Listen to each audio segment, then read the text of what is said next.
Manchester United are up for sale. The Glazer family, United's owners since 2005, has announced it is exploring strategic alternatives to enhance the club's growth. Ever since angering United supporters by borrowing heavily against the club to fund its takeover 17 years ago, the Glazers has repeatedly stated that it is a long-term owner with no intention to sell. United were debt-free when the Glazers took ownership, but the latest financial statement revealed a net debt of £514.9 million. So what is the story behind the Glazers' decision to invite offers for United, and what happens next?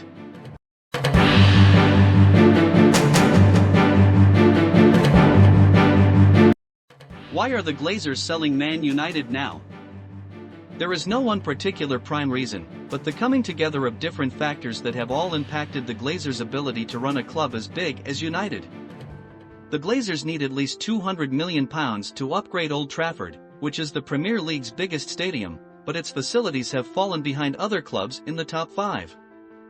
They also spent over £200 million on new player signings this summer, despite commercial revenues slowing down due to a lack of success and the impact of the pandemic. United announced a net loss of £115.5 million for last season, so the walls were closing in on the Glazers. They simply can't rebuild Old Trafford, sign the best players and reduce their debt on their own. With interest rates climbing sharply, borrowing has become a much more expensive option.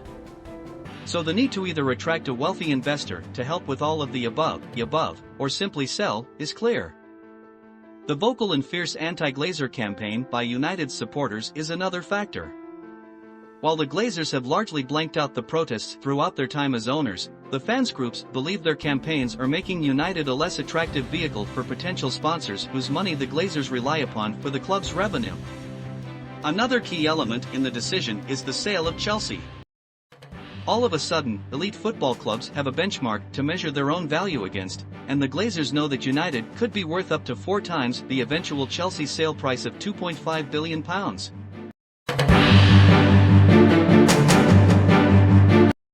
How much are Man United really worth? United are one of the top 3 brands in world football, alongside Real Madrid and Barcelona. Recent sales of 2 storied sports teams earlier this year offer a good guide to United's value. Chelsea were sold for £2.5 billion, Boehly's Group pledged a further £1.75 billion in ongoing investment. But comparing Chelsea to Manchester United would be like comparing a Chevrolet to a Ferrari. As per sources, United could go as high as £8 billion because of the ability of potential new owners to generate huge revenue streams on the back of United's global power.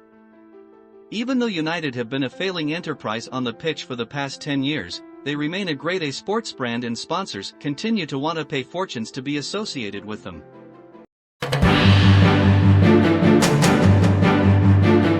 What would a new buyer get?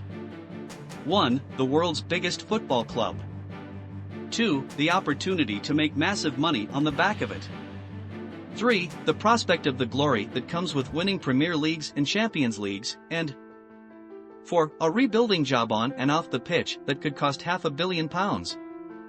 The first job will be to restore Old Trafford to its previous position as the Premier League's best stadium.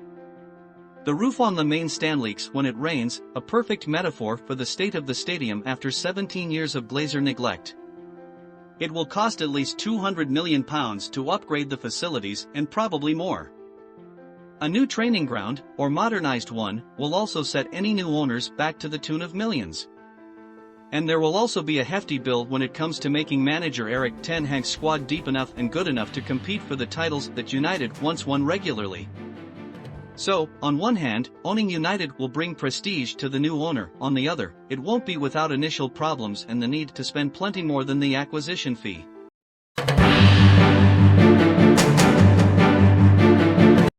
Who could buy Man United? The field of potential new owners in the Premier League has diminished quite starkly in recent months. Russian oligarchs cannot, due to the sanctions imposed by Western governments, while Chinese investments into European clubs have halted since the pandemic and limitations from its government.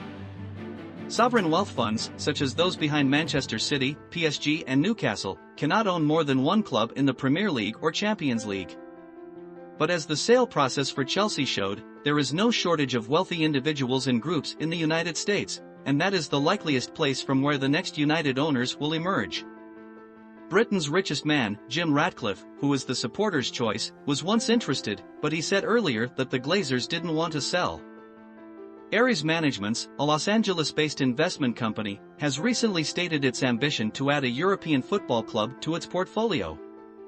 In 2021, 15 clubs in Europe's Big Five leagues England, Spain, Germany, France and Italy were either taken over or invested in, and two-thirds of those involved were American individuals or groups. So while an incredibly wealthy individual or sovereign wealth fund could yet emerge as a buyer for United, potentially from India, Dubai or the oil-rich former Soviet republics of Kazakhstan and Azerbaijan, the smart money is on United's American owners being bought out by another American group.